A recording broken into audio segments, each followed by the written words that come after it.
கண்ணை நேற்றோடு காணவில்லை. என் கண்களை பறித்து கொண்டு ஏன் இன்னும் பேசவில்லை? ஆளான ஒரு செய்தி அறியாமலே அலைபாயும் சிறு பேதை நானோ. உன் பேரும் என் பேரும் தெரியாமலே உள்ளங்கள் இடம் மாறும் ஏனோ. வாய்ப்பேசவே வாய்ப்பில்லையே வலி தீரவே என்னவோ. எங்கே எனது கவிதை கனவிலே எழுதி மடித்த கவிதை விழியில் கரைந்து விட்டதோ. எஸ்பிபி சாரை பற்றி சொல்லும்போது எனக்கு தமிழ் லாங்குவேஜ் தெலுங்கு லாங்குவேஜ் ரெண்டும் அவ்வளோ எனக்கு ஸ்பஷ்டமாக வர்றதுக்கு முன்னாடி ரொம்ப ஹெல்ப் பண்ணியிருக்காங்க. ஒவ்வொரு வார்த்தையோட இந்த வார்த்தைக்கு என்ன மீனிங், அதை எப்படி பாடினா அது அந்த எக்ஸ்பிரஷன் எப்படி வரும், இந்த மாதிரி நிறைய அவரோட சேர்ந்து பாடினதில் நான் கற்றுக்கிட்டேன் சார்கிட்ட இருந்து. அது மட்டும் இல்லை, ஒரு ஹியூமன் பீயிங்காக எப்படி கூட இருக்கிற கலைஞர்களோட இல்லைன்னா அவரோட சேர்ந்து பணியாற்றுறவங்களெல்லாம் எப்படி அன்பாக எவ்வளோ பாசத்தோட அவங்களுக்கு எவ்வளோ கேர் பண்ணுறாங்கங்கிறதும் நான் நிறைய தடவை விட்னஸ் பண்ணியிருக்கேன். எனக்கு இந்த உருவத்தில் டான்ஸ் பண்ணால் எப்படி இருக்கும்? வாழ்த்துக்கள். ஃபர்ஸ்ட் சாங் ஆக்சுவலி நான் என்ன தமிழ்நாட்டுக்கு இளையராஜா சார் அழைச்சதே பூவே பூச்சுடுவா படத்துக்கு. ஆனால் இளையராஜா சார் இங்கே சமீபத்தில் பார்த்தீங்கன்னா ஒரு டைரக்டர் இப்ப நடிக்கிறார். அவர் அவன் இவன் சொல்லியிருக்காரு.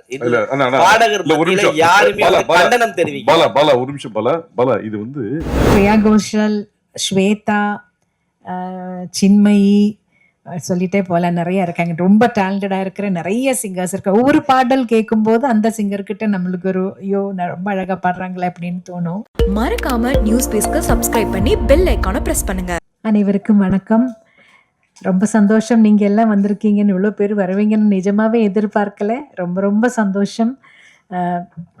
நிறைய ஈவெண்ட்ஸ் நான் போய் பாடியிருக்கே இருந்தாலும் இதோ மெயினாக ஒரு செலிப்ரேஷன் மாதிரி பண்ணுறாங்க இந்த ஈவெண்ட். February 8th YMCA கிரவுண்டில் லான்ச்சும் நாய்ஸ் ஆஃப் கிரெயின்ஸும் சேர்ந்து கேனரா பேங்க் அவங்க ப்ரெசென்ட் பண்ணுற மாதிரி இந்த பெரிய அளவில் visual and audio visual treat மாதிரி இந்த நிகழ்ச்சியை அவங்க பிளான் பண்ணிகிட்டு இருக்காங்க.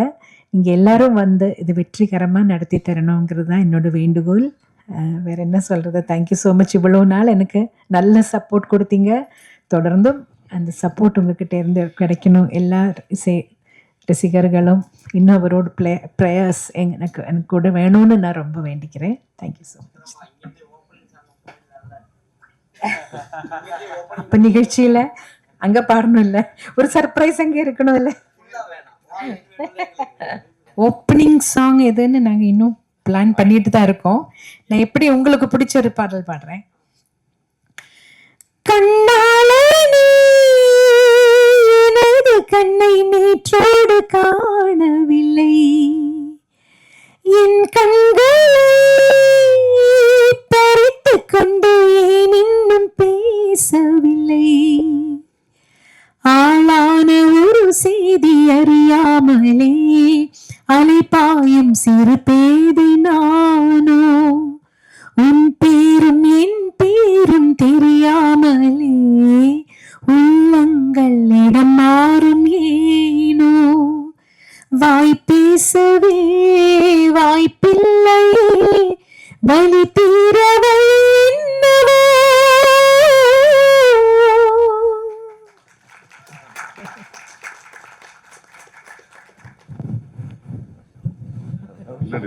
கொஸ்டின்ஸ் ஏதாவது?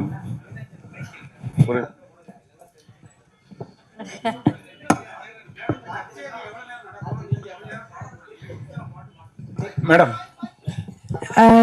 3 hours தான் பிளான் பண்ணியிருக்கோம். 26 to 28 songs. 28 வரைக்கும் 26 to 28 songs. அது எவ்வளோ நேரம் போகுது அப்படி. சித்ரா மேடம், நீங்க 25,000 பாட்டு பாடினா கூட தன்னம்பிக்கை உள்ள பாட்டா இந்த ஒவ்வொரு பூக்களே பாட்டு இன்னைக்கும் அவ்வளோ பேசப்படுது. அந்த பாட்டோட அனுபவத்தை சொல்லுங்க. எவ்வளோ பேர் நாங்கள் ஜெயிச்சிட்டோம், எங்களுக்கு ரொம்ப அது என்கரேஜாக உங்கள்கிட்ட சொல்லியிருப்பாங்க. ஆமாம், எனக்கும் ஒரு சில கச்சேரிகளில் போகும்போது நிறைய பேர் அப்படி சொல்லியிருக்காங்க. அவங்களுக்கும் வாழ்க்கையில் தோல்வி அடைஞ்சு வாழ்க்கை வேண்டாங்கிற ஒரு முடிவெடுக்கும் போது இந்த பாடல் கேட்டவங்க அந்த அந்த முயற்சியில இருந்து வெளியில வந்துட்டாங்கன்னு சொல்லி நிறைய பேர் எனக்கும் சொல்லியிருக்காங்க. 2-3 பேர், நிறைய இல்லை, 2-3 பேர். ஸோ ரொம்ப சந்தோஷம்தான். அந்த ஒரு பாட்டில் வந்து நான் என்னோட கான்ட்ரிபியூஷன் ஒன்றும் இல்லை. விஜய் சார் எழுதினது, பரத்வாஜ் சார் இசையமைத்தது, நான் என்னோட குரல் கொடுத்தேன், அவ்வளோதான் நான் அதில் செஞ்சேன். ஆனால் அது நிறைய பேரோட மனசில் போய் சேர்ந்துருக்குன்னு நினைக்கும் போது ரொம்ப சந்தோஷம். ரெக்கார்டிங்கில் வந்து சேரன் சார் வந்து நான் பாடிட்டு போயிட்டு அடுத்த நாள் மறுபடியும் என்ன வர சொன்னாங்க. அதில் ஒரு சில வரிகள் இன்னும் கிளாரிட்டி வேணும் அப்படின்னு சொல்லி மறுபடியும் 2-3 லைன்ஸ் என்ன மறுபடியும் பாட வச்சாங்க. அப்படிதான் அந்த பாடல் வெளிவந்தது. இல்லை, என்னோட சேர்ந்து 4 சிங்கர்ஸ் இருக்காங்க. மது பாலகிருஷ்ணன் அவர் இருக்காரு, சத்யபிரகாஷ் இருக்காரு, திஷா பிரகாஷ்ன்னு சொல்லி இப்போ ரீசெண்டாக ஒரு புது பாடகி ரொம்ப அருமையாக பாடும், அவங்களும் கலந்துக்கிறாங்க. மேடம், இந்த ரூபா ரேவதின்னு ஒரு சிங்கர், அவங்க பாடுவாங்க, அதோட வயலினும் வாசிப்பாங்க. நாங்கள் இவ்வளோ பேர் சேர்ந்து தான் பண்ண போகிறோம். 3 மணி நேரம் எல்லாம் பாட முடியாது. மேடம், இந்த 20,000 பாட்டுல இருந்து இந்த 26-28 பாட்டை நீங்க செலக்ட் பண்றீங்களா, இவங்க எல்லாம் செலக்ட் பண்றாங்களா, இல்ல ரசிகர்கள் செலக்ட் பண்ணிருக்காங்களா? நாங்க எல்லாரும் ஒரு டீமா உட்காந்து தான் செலக்ட் பண்ண போறோம். பாப்புலரான சாங்ஸ் ஜனங்களுக்கு பிடிக்குங்கிற மாதிரி எல்லாருக்கும் அவங்கவங்க சாய்ஸ் இருக்கும் இல்லையா, அந்த மாதிரி எல்லாரும் சேர்ந்து தான் நாங்க செலக்ட் பண்ணோம். எங்களுக்கு 20,000 பாட்டும் பிடிக்கும். லிஸ்ட் போடுறது ரொம்ப கஷ்டம். இந்த லிஸ்ட் போடுறது ரொம்ப கஷ்டம். மேடம், நீங்க அறிமுகமாகி இத்தனை வருஷம் ஆயிடுச்சு, ஆனா இது வரைக்கும் ஒரு தனி கச்சேரி பண்ணணும்னு ஏன் நினைக்கல? இப்போ ஆரம்பிச்சு பண்றதுக்கு உண்டான காரணம் என்ன?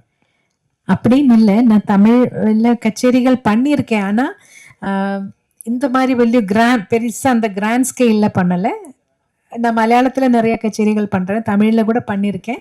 ஆனால் இவங்க செய்கிற மாதிரி இந்த மாதிரி ப்ரெஸ் எல்லாம் வச்சு ஒரு கிராண்ட் ஒரு ஸ்கேலில் ஒரு ஆடியோ விஷுவல் ட்ரீட் மாதிரி நான் இது வரைக்கும் செஞ்சதில்லை. நான் கொஞ்சம் ஆர்டினரியாக தான் போயிட்டுருக்கேன். மேடம், லைக் கான்செப்டில் நம்ம ஏஆர்மன் சாரும் இளையராஜா சாரும் வருவாங்களா? இன்வைட் பண்ணியிருக்கீங்களா? கண்டிப்பாக இன்வைட் பண்ணுவோம். அவங்க ஃப்ரீயாக இருந்தால் கண்டிப்பாக வருவாங்க. ஏன்னா வந்து இளையராஜா சாங் வந்து பாட்னாவே வந்து அவர் ஏதாவது சொல்லுவார்.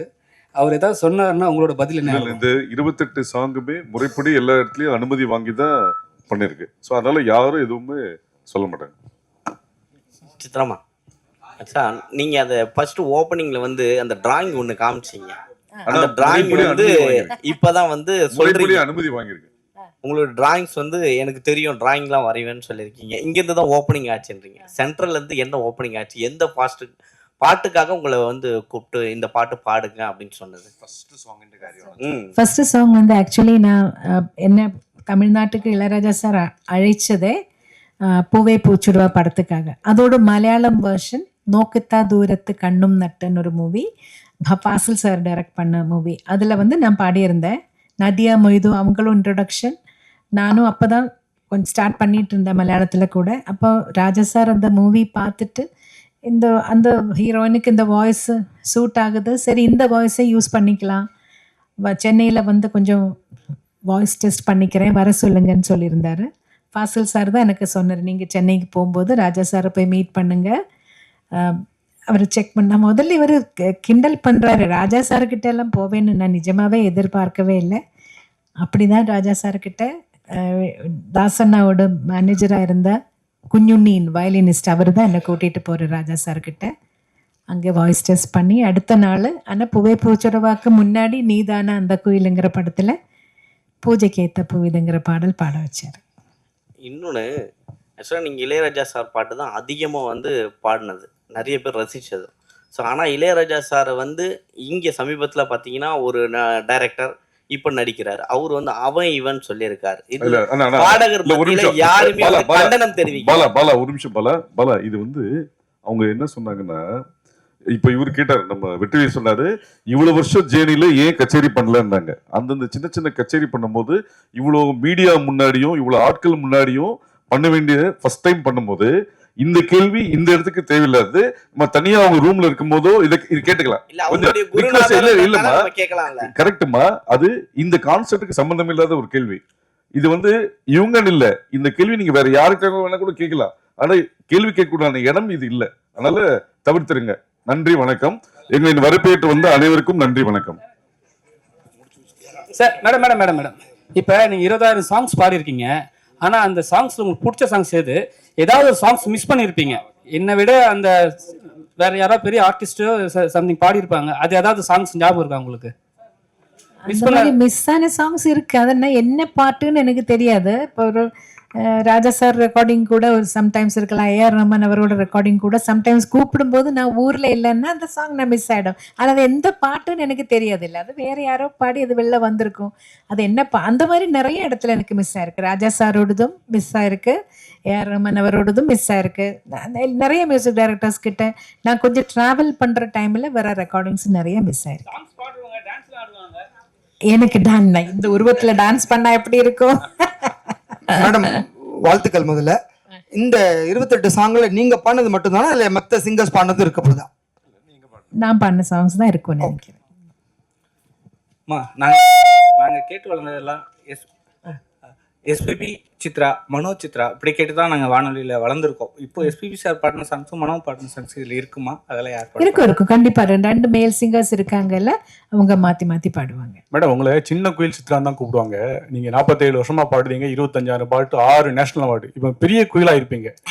இன்னைக்கு தான் பெரிய சாதனை இல்ல.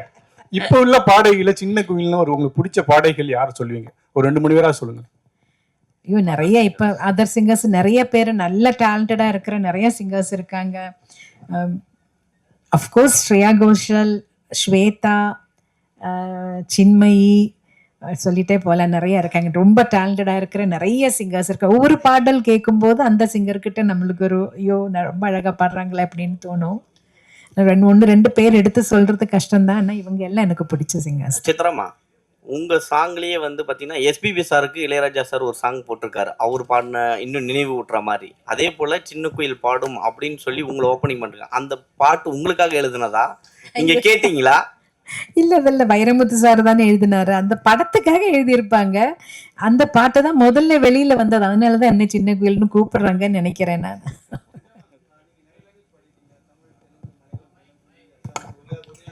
ஒரு நிமிஷம் பாலாஜி, ஒரு நிமிஷம் மைக்ல பேசு. சித்ரா மேம் வணக்கம் அண்ட் வாழ்த்துக்கள். நீங்க நிறைய லாங்குவேஜ் பாடிருக்கீங்க, எஸ்பெஷலி தமிழ், தெலுங்கு, மலையாளம், கன்னடம், ஹிந்தி, அசாமி, ஒரியா, குஜராத்தி, போஜ்பூரி, ஹரியான்வி, துளுன்னு மிஸ் பண்ண லாங்குவேஜ் எது? நீங்க இந்த லாங்குவேஜ் மட்டும் பாடாம விட்டுட்டோம். இந்தியன் லாங்குவேஜ்ல எல்லாமே பாடிருக்கீங்க. பஞ்சாபியும் பாடியிருக்கேன். ஆமா, எந்த லாங்குவேஜ் மிஸ் பண்ணிட்டீங்க? குஜராத்தி பாடலன்னு நினைக்கிறேன். சரி, இன்னொரு கேள்வி. நீங்க எது பாடினாலும் அந்த வார்த்தைகள் ஸ்பஷ்டமா இருக்கும். அந்த லாங்குவேஜ் வந்து அவ்வளவு உணர்ந்து பாடுவீங்க. என்ன லாங்குவேஜ்ல எழுதி பாடுவீங்க ஜென்ரலா? நான் இப்போ எனக்கு தமிழ் எழுத படிக்க தெரியும், தெலுங்கும் நான் எழுதி படிப்பேன், ஹிந்தியும் நான் வரும்போதே எங்களுக்கு கேரளாவில் ரொம்ப மஸ்ட்டாக ஹிந்தி கற்றுக்கணும் எல்லாரும். அதனால ஹிந்தி எழுத படிக்க தெரியும், பேச தான் வராது. என்னன்னு அந்த பழக்கம் இல்லாதனால என்னோட புக்கில் நான் எழுதிக்கும் போது நான் மலையாளத்தில் தான் எழுதுறேன். ஏன்னா எனக்கு இன்னும் மோர் ஈஸியர். அதனால ஒரு ஃபைனல் கொஸ்டின். நீங்க பாட ஆரம்பிக்கும் போது ஃபுல் ஆர்கெஸ்ட்ராவோட எல்லா ரிதம் செக்ஷன் எல்லாமே சேர்ந்து வாசிப்பாங்க. மேல் சிங்கர், ஃபீமேல் சிங்கர் வந்து போட்டி போட்டு பாடுவாங்க. இவங்க ஒரு சங்கதி போட்டு அவங்க ஒரு சங்கதி போட்டு அப்படியே அந்த பாட்டு அவ்வளோ அழகாக வரும். பட் இப்போ நீங்கள் வந்து ஒரு பஞ்சிங் சிஸ்டமில் நீங்கள் தனியாக பாடுறீங்க, வயலின் தனியாக எடுக்கிறாங்க, கிட்டார் தனியாக எடுக்கிறாங்க, ஃபுல் ஆர்கெஸ்ட்ரிஸ் தனியாக எடுக்கிறாங்க. அந்த ஃபீல் மிஸ் ஆகுதுன்னு நினைக்கிறீங்களா? அப்போ பாடும்போது இருந்த அந்த உயிர் கண்டிப்பா அந்த ஃபீல் மிஸ் ஆகுதுன்னு தான் சொல்லுவேன் நான். அது வந்து அப்போல்லாம் ஒரு குடும்பமா எல்லாரும் மியூசிஷியன்ஸ் எல்லாரும் என்னை விட ரொம்ப ரொம்ப சீனியர் மியூசிஷியன்ஸ் எல்லாம் இருந்து அவங்களோட அட்வைஸும் எனக்கு கிடைச்சிட்டு இருந்தது. நான் சின்ன பொண்ணா பாட ஸ்டார்ட் பண்ணும்போது பெரிய பெரிய வீணா பிளேயர்ஸ், அந்த மாதிரி ரிதம் வாசிக்கிறவங்க, சீனா குட்டி சார், அந்த மாதிரி இவங்க எல்லாம் பெரிய சீனியர்ஸ் இருந்தாங்க. இவங்க எல்லாம் வந்து அட்வைஸ் பண்ணுவாங்க அந்த டைம்ல எல்லாம் ஏதாவது. அப்போ எனக்கு ஒரு கிளாஸ் அங்கேயே கிடைச்சிட்டு இருந்தது. முதல்ல லைவ் ரெக்கார்டிங் நடந்துட்டு இருக்கும்போது ஒரு குடும்பமா இருந்து எல்லாரும் இப்ப பிரிஞ்சு போன மாதிரி, இப்ப யார் யாரு இருக்காங்க, யாராரு உயிரோடு இருக்காங்கன்னு கூட தெரியாத மாதிரி ஆயிப்போச்சு. இப்ப அதுல ஒரு பெரிய ஒரு சங்கடம் எனக்கு உண்டு. ஏன்னா எல்லாரும் அந்த ஒரு குடும்பமா இருந்த அந்த ஒரு யூனிட்டி போயிடுச்சுன்னு நினைக்கிறேன். இப்ப எல்லாரும் தனித்தனியா ஒரு இடத்துல ரெக்கார்ட் பண்றாங்க. கூட யாரு மேல் சிங்கர்னு கேட்டா கூட சம்டைம்ஸ் டிசைட் பண்ணல, இனிமே தான் டிசைட் பண்ணணும்னு கூட சொல்லுவாங்க. ஸோ எல்லாமே அப்படி ஒரு தனிமையிலே ஆயிப்போச்சு. ஃபைனலாக ஜானகி அம்மா பற்றி ஒரு வார்த்தை சொல்லுங்கள். சேர்ந்து நிறைய பாடல் பாடியிருப்பீங்க, ஃபீமேல் டுவேட்லாம். ஜானகி அம்மாவோட நிறைய சேர்ந்து பாடல, 2-3 சாங், மேபி ஒரு 5-6 சாங்ஸ் அம்மாவோட சேர்ந்து பாடியிருப்பேன். ஆனால் என்னோட வாழ்க்கையில், என்னோட கெரியரில் அவங்களோட இன்ஃப்ளூயன்ஸ் ரொம்ப இருக்கு. நான் பிறந்ததுல இருந்து கேட்டு வளர்ந்தது சுஷீலம்மா, ஜானகி அம்மா, வாணி அம்மா, ஜமுனா ராணி அம்மா, ஜிக்கி அம்மா, அவங்களோட பாடல்கள் கேட்டு தான் வளர்ந்தேன். ஆனால் ஜானகி அம்மா கிட்ட இன்னும் ஒரு ஸ்பெஷல் அட்டாச்மெண்ட், அம்மாவோட நேச்சர் அப்படின்னு நினைக்கிறேன். ரொம்ப நம்மளே ஒரு அம்மா மாதிரி எப்பயும் அணைச்சிப்பாங்க. அவங்க ரொம்ப சாப்பாடெல்லாம் ஊட்டி விடுவாங்க. யாருக்கும் தெரியாது அந்த விஷயம் எல்லாம். அவங்க வீட்டுக்கு போனால் அவங்களே பிசைஞ்சு அவங்க கையால் ஊட்டி விடுவாங்க. ஸோ அதெல்லாம் வேற எங்கேயுமே கிடைக்காது. என்னோட பெத்த தாய் கொடுத்ததுக்கு அப்புறம் ஜானகி அம்மா தான் கொடுத்துருக்காங்க. ஸோ அதெல்லாம் எனக்கு ரொம்ப ஸ்பெஷல். அதனால் அவங்களுக்கு எப்போவுமே என்னோட மானசீக குருவா என்னோட மனசில் ஒரு ஸ்பெஷல் இடம் உண்டு. ரொம்ப நன்றி, தேங்க்யூ. 2 வரிகள் எங்கே எனது கவிதை உங்கள் குரலை கேட்டால் சந்தோஷம். நன்றிம்மா. எங்கே எனது கவிதை, ஒன் மோர், சாரி.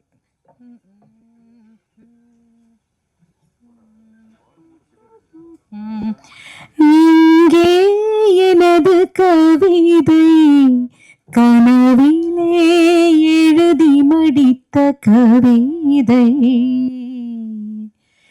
எங்கே எனது கவிதை, கனவிலே எழுதி மடித்த கவிதை.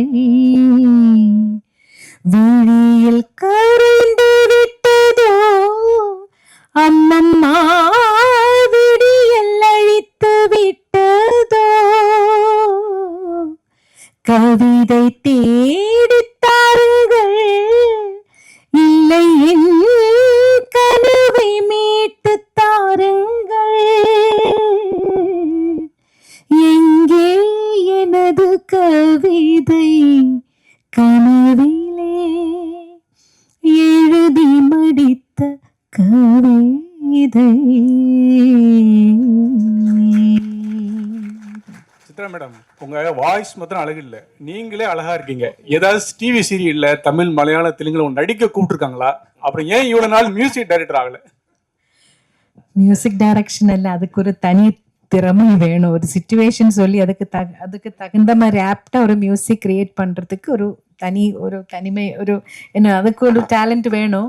அந்த அளவுக்கு டேலண்ட் எனக்கு இல்லைன்னு நினைக்கிறேன். நான் ட்ரை பண்ணியிருக்கேன். சின்னதாக ஒரு ஸ்லோகம் கொடுத்தா ஒரு ராகம் பேஸ் பண்ணி எல்லாம் சும்மா பாடலாம், அது எனக்கு பிரச்சனை இல்லை. பட் ஒரு சிச்சுவேஷனுக்கு மியூசிக் கிரியேட் பண்ணுற மாதிரி அந்த அளவுக்கு எனக்கு தெரியாது ஒன்றும். அது ஒன்று. இன்னொரு விஷயம் என்ன கேட்டீங்க?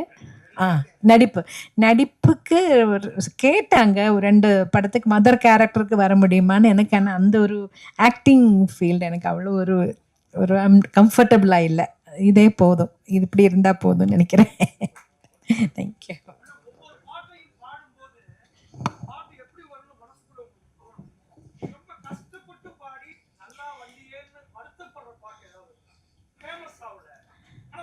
அல்ல, நான் கஷ்டப்பட்டு பாடி வெளியில் வராத படங்கள்லாம் நிறைய இருக்குது, வந்திருக்காங்க. அப்படி இருக்கு, இல்லைன்னு சொல்ல முடியாது.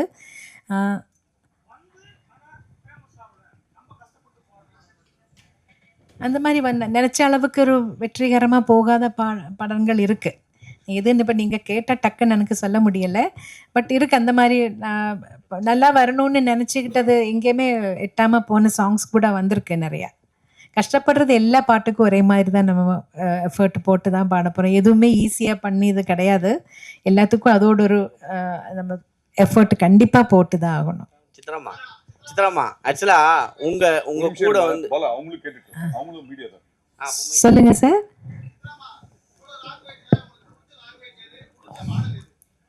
ஐயோ, அது கஷ்டங்க அதை சொல்றது. எனக்கு வந்து புது லாங்குவேஜஸ் ட்ரை பண்ணுறது, லேர்ன் பண்ணுறது எனக்கு பிடிக்கும்.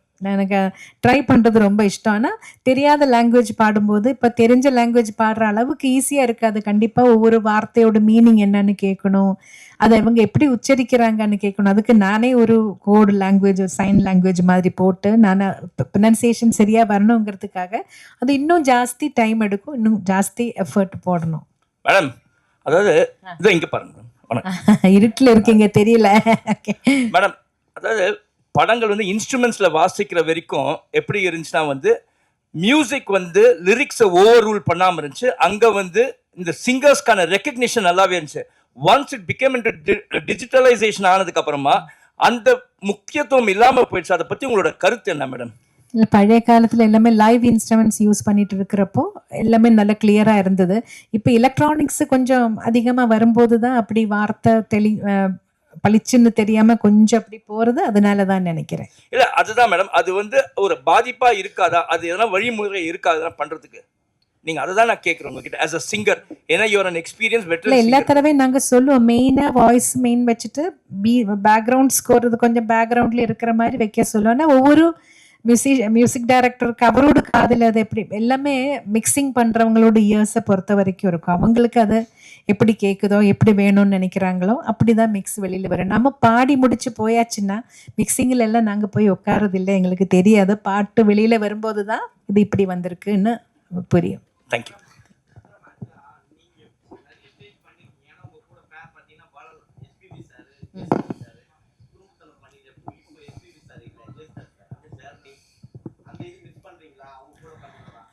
கண்டிப்பாக மிஸ் பண்ணுறோம். நான் ஸ்டார்ட் பண்ணது ஜெயசுதாஸ் சாரோட.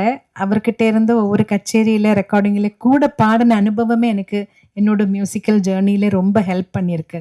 ஒரு மைக் எப்படி ஃபேஸ் பண்ணுறது, அதில் அந்த பாப்பர் ஸ்டாப்பர் இல்லாமல், முன்னாடியெல்லாம் அந்த ஃபில்ட்ரு இல்லை, பாப் ஃபில்ட்ரு இல்லாமல் ப்ளோ வராமல் பாப்பு வராமல் எப்படி பாடுறாங்கங்கிறதெல்லாம் அவங்க உச்சரிப்பில் அதெல்லாம் அது ஒரு டெக்னிக் அவங்களுக்கு தெரியும். அவ்வளோ வருஷம் எக்ஸ்பீரியன்ஸில் அதெல்லாம் அவங்க கூட நின்று பாடினதில் நான் கொஞ்சம் அவங்கக்கிட்ட இருந்தெல்லாம் கற்றுக்கிட்டேன். ஒவ்வொரு வார்த்தை சொல்கிறது எப்படி, எக்ஸ்ப்ரெஷன் எப்படி கொடுக்குறாங்க ஒவ்வொரு பாட்டில், அதெல்லாம்.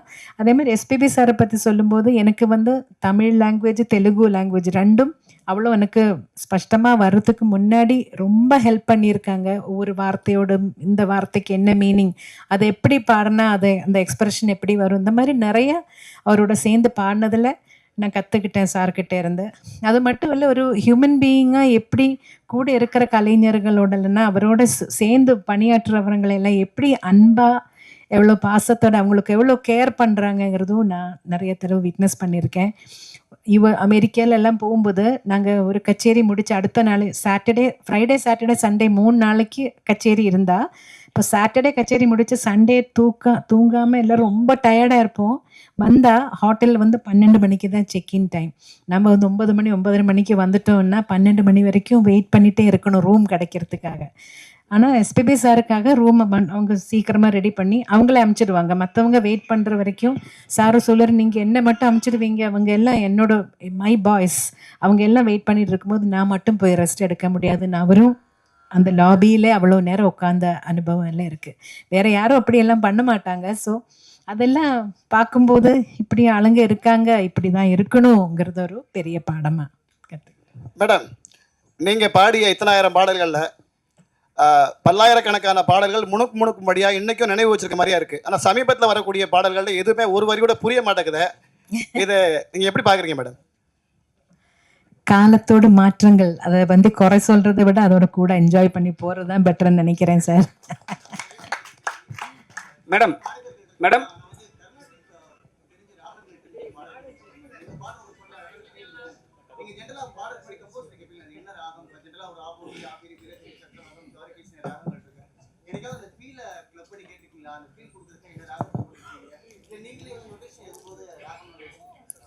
ஓரளவுக்கு பாட்டு கேட்கும்போது என்ன பேஸ் பண்ணியிருப்பாங்கன்னு தெரியும். ஆனால் பியூர் கர்நாடிக் மியூசிக்கிலே ஒரு ராகத்தை மட்டும் பேஸ் பண்ணி வர்ற சாங்ஸ் அந்த மாதிரி மியூசிக்கல் ஃபிலிம்ஸில் மட்டும்தான் மோஸ்ட்லி அப்படி இருக்கும்.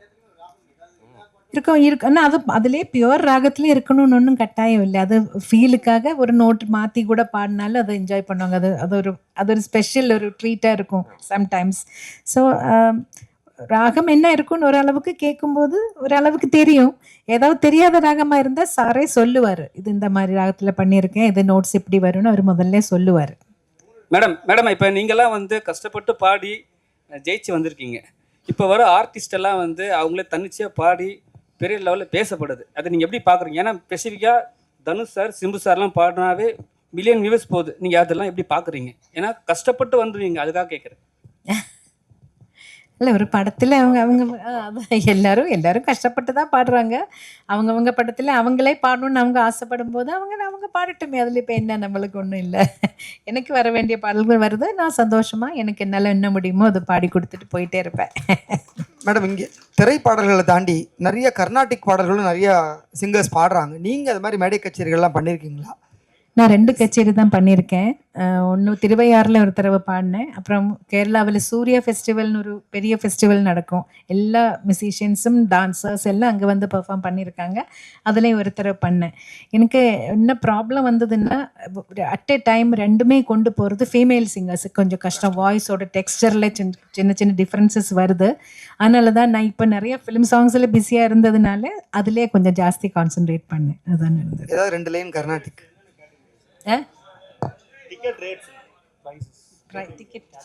Nice and clean, sir. Ticket rates பத்தி. Tickets are available on insider.in and இல்ல, book my rate, show. rate. Starting rate வந்து 499, பின்ன 799.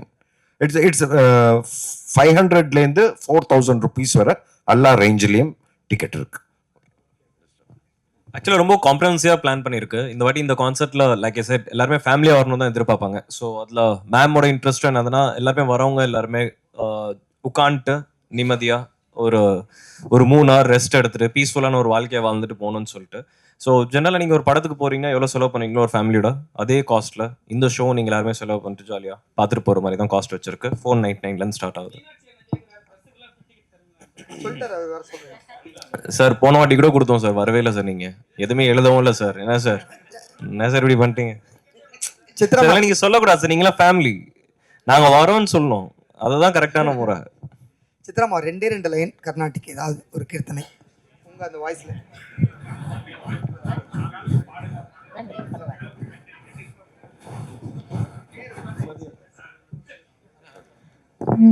ஒரு நிமிஷம் உட்காருங்கம்மா. கிருஷ்ணா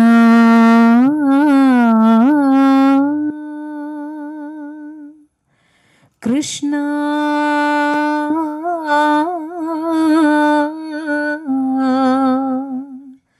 கிருஷ்ணா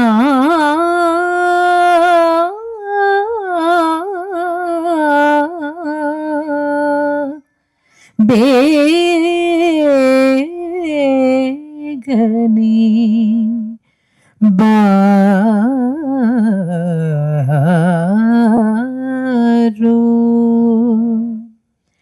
கிருஷ்ணா நீ பேகனே பாரோ கிருஷ்ணா நீ பேகனே பாரோ கிருஷ்ணா நீ பேகனே பாரோ பாரோ பாரோ கிருஷ்ணா நீ பேகனே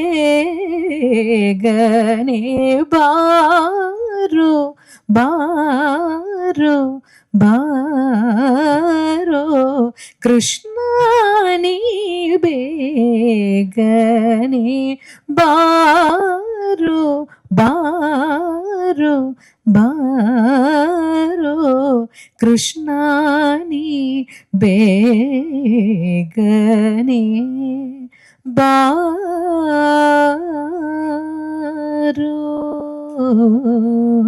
பாரோ. அனைவருக்கும் நன்றி, வணக்கம். மறக்காம நியூஸ் பேஸ்க்கு சப்ஸ்கிரைப் பண்ணி பெல் ஐகானை பிரஸ் பண்ணுங்க.